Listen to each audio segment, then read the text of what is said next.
Ayan mga boss, welcome back. At may topic tayo ngayon about sa bali ito ay i-repair ko pero gagawa natin ng video kasi matagal na, siguro last year pa may mga nagtatanong sa akin bakit daw ang taas ng price nitong ang taas ng price nitong Sakura, ano daw meron dito, yung 737. Dati kasi ang price nito mga siguro estimate na natin mga 5 years ago nasa 8,000 plus lang. Pero ngayon, ang price range nito ay nasa 9,500 pa 10,500 na. Doon naglalaro yung price niya, medyo tumaas na talaga. Parang ang price nito dati ay 7,999 parang ganon, 5 years ago. Pero ngayon tumaas na talaga siya. Nagtataka sila kung bakit ganon. Samantalang itong pala nakalagay dyan sa niya ay 1,400 per channel. Nagtataka sila kung bakit ganun nga kataas. Samantalang mayroon namang mga bagong amplifier na minsan nga daw mas mataas pa yung nakadeclare na watts pero mas mura, mas malaki ang diferensya, minsan kalahati yung price.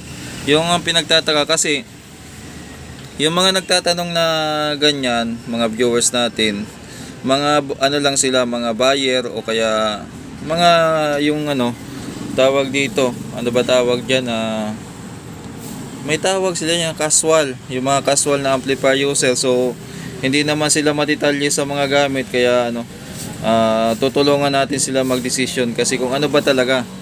Kasi kung mapapansin niyo, may mga bagong labas din ngayon, di ba?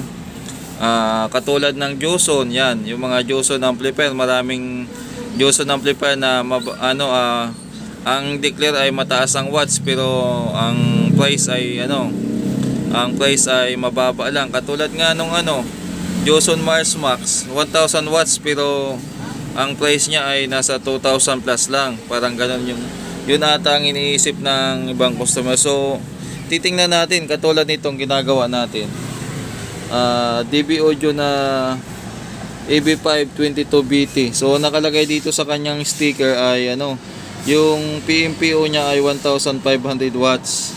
So kung kung casual lang na buyer ka o casual lang na tsaka mura pa to, nasa lang to mga boss, nasa 4,500 lang. So pipili ka, ito 1,500 watts na, tapos yun 1,400 watts pero mas mahal. Syempre matik dito ka bibili sa mga mas mura na, mas mataas pa yung watts, parang ganon. Pero dito alamin nga natin kung ano talaga yung meron dito, bakit siya ganon ang price. So mga boss, hindi naman yan naglalagay ng price para sa kung wala lang, kumbaga naisip lang nila na lagyan ng price na ganon. So may dahilan po kung bakit yung isang amplifier magkaparehas ng watts pero magkaiba ng price. Lagi po mayroong dahilan yan at mayroong yan. Tandaan natin, walang mga may-ari o manufacturer o may-ari ng company o may-ari ng mga brand ng amplifier na maglalagay yan ng price na lugi sila, 'di ba? So ito, titingnan natin yung Sakura AB737 kung meron siya at bakit siya ganun ang price. So unang-una, yung input selector niya, yung source yan, so digital na rin o masasabi natin di button na yan. Tapos meron siyang key control. Ito naman key, yung parang boses niya, yung matinis, mababa o parang pag pinindot mo to, pag in-adjust mo yan. Ito naman pang sinto lang. Tapos yung echo volume niya, yan. Yung dalawa pala, yung sa mic at saka sa motorized na rin. So ibig sabihin pag motorized na, di remote kasi ito mga boss, kusa siyang gumagalaw ng ganon, kusa siyang gumagalaw. So dagdag sa features yun, pwede mo siyang adjustan ng volume na although analog pa rin din naman yung mga niya, potentiometers niya, pero yung niya, yung tawag dito, yung pinaka volume niya, motorized. So dagdag sa features yan. So ibig sabihin dagdag sa babayaran. Although yung niya, yung controls niya para sa echo ay yan, delay, repeat effect, tapos meron siyang tone control sa mic, yung bass at saka treble. Saka sa harapan meron siyang tatlong mic input. Tapos meron pa doon siya sa likod na bali in total of 5. Tapos yan, may individual na mic volume. Sa tone naman niya, sa music tone control naman niya, meron siyang bass and treble. Pero hindi lang to yung pinaka ano, kasi may nakadedicate to na ano mga boss na DSP, ayan digital sound processor para sa audio. Yan, meron siyang ano, yan, ayan, number 1, ano yan, may mga modes siya So dito yan, mapapansin nyo naman ang laman niya, punong-puno. So karamihan sa nakapagbili na nito, nagustuhan nila dito sa 737 ay yung power, kasi malakas talaga to tumunog. Ayon sa mga nakagamit na, in terms of power, malakas talaga to. Titingnan nyo yung ano. At syempre mga boss, ang pinakamalaking party dyan kung bakit mas mahal yung isang amplifier, yung gamit na pyesa. So unahin natin yung ano, transformer. So itong transformer niya ay malaki at saka ano, nakis-kis ko na rin para magkaalaman na. Ayan. So mga boss, ang pindot ko mga boss yung tawag dito, yung stop. So tuloy tayo. Ibig sabihin mga boss, yung transformer niya pag pure copper mas mahal kaysa aluminum. Marami na kasing amplifier ngayon na ang ginagamit ay aluminum na lang. Mas mura po kasing aluminum at mas magaan kaysa tanso. Pero sabi nila, yung performance ng aluminum at saka pure copper parehos lang naman. Pero ang problema lang diyan pag matagalan na, kasi nagko-corrode yung aluminum. So itong mas matibay para sa akin mas matibay yung transformer na pure copper. Kaya isa sa dahilan kung bakit mas malaki yung price ng amplifier, dahil din sa transformer niya, tapos sa mga features na nalagay sa kanya mga boss. Yun ang pinaka tingnan natin yung likod. Medyo mabigat to. So ito yung likod niya, yan nakalagay nga yung max output din niya. Max output din parang PMP 1400 watts.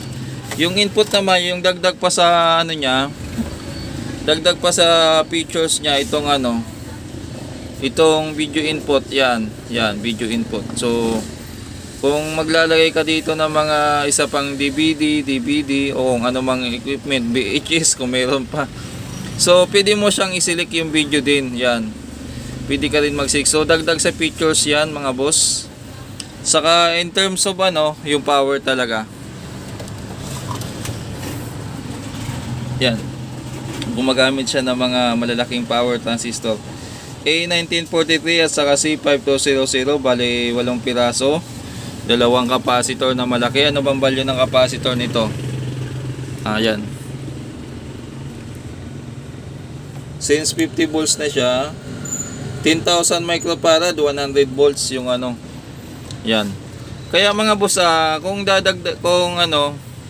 kung aalamin natin o kung titingnan natin, may talaga siya, may dahilan talaga kung bakit ganun na yung price niya. So hindi natin pwedeng ikumpara doon sa So tingnan natin tong DB Audio kunyari, kasi pwede naman tayo magsample ng ibang amplifier, pero nataon ito yung meron na 1500 watts daw ito yung maximum. So yan yung laman. Yan yung laman. So teka lang, ilagay natin dito. Okay mga boss, so ayan, mapapansin nyo naman yung yung diferensya niya sa transformer pa lang, magkaiba na sila. Mas malaki yung transformer nito, mas maliit. Alam ko matatawa na lang yung iba dito, ba't ko pa kasi pinag-compare to. Pero ito naman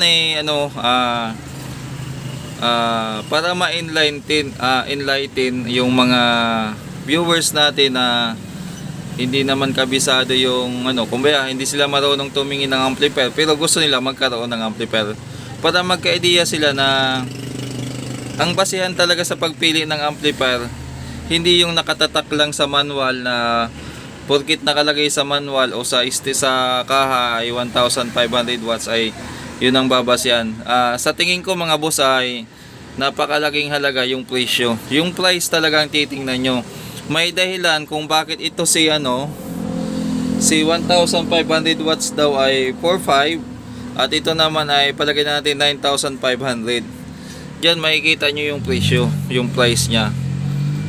So kitang kita naman yung ebidensya, di ba mga boss? Ito nakadeclare 1400 watts, ito naman 1500 watts. So titingnan nyo na lang, dalawa lang yung capacitor. Ano to, malamang 10,000 microfarad 50 volts, dalawa lang kumpara sa apat na 10,000 microfarad 100 volts na. So sa power transistor naman, ayan, maliliit lang din na C5198 at saka A1941 dito sa likod. Pero pwede gawing 5200 yan, option yan, optional. Pero maliit lang talaga, so katulad nito.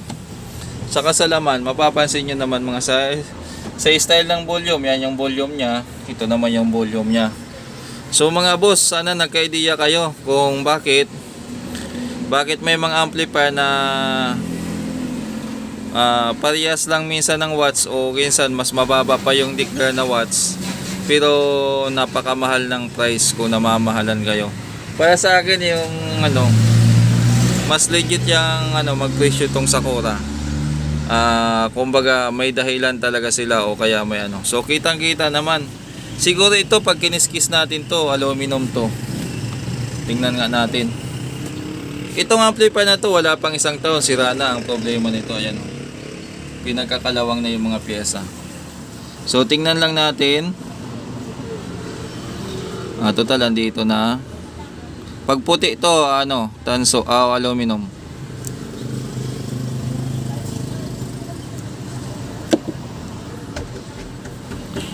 Okay. Ayan, puti mga boso. So kung mapapansin nyo, puti, ang niyan, aluminum lang. So isa yun sa dahilan kung bakit mas mura yung price nya. So muli mga boss, hanggang dito na lang yung vlog natin at sana nakakuha kayo ng ideya. At sa mga dyan, yung video na to ay intended para sa mga casual amplifier users o sa mga kaibigan natin, mga viewers na nahirapan magdesisyon kung anong klaseng amplifier ang bibilhin. Dagdag din to sa guide sa pagbili ng amplifier. So dyan mga boss, patunay na wag lang kayo magbase sa nakalagay na watts sa cover, sa pinakakahan niya o kaya sa manual o kung ano. At ang basehan niya talaga na medyo malapit sa katotohanan yung price. Pag malayo yung price nila sa isa't isa, ibig sabihin may dahilan talaga yan. At saka may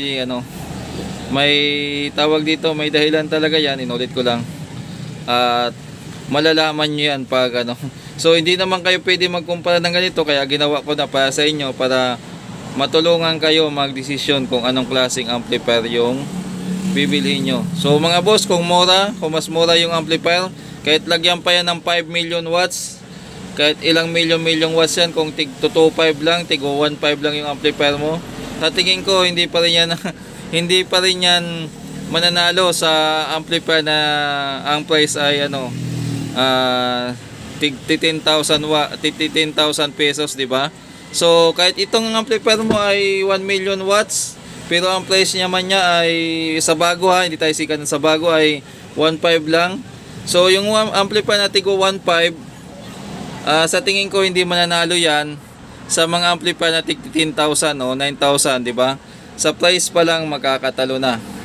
So malabo po yung paniniwala na mura na, quality pa. So siguro sa ibang pagkakataon mayroon yan, pero 80% sa ganyan ay hindi talaga siya nagmamatter o sa tingin ko haka-haka lang yan, yung mura na quality pa. Malabo po yan sa panahon ngayon. So muli, hanggang dito na lang. Maraming salamat at God bless po sa ating lahat.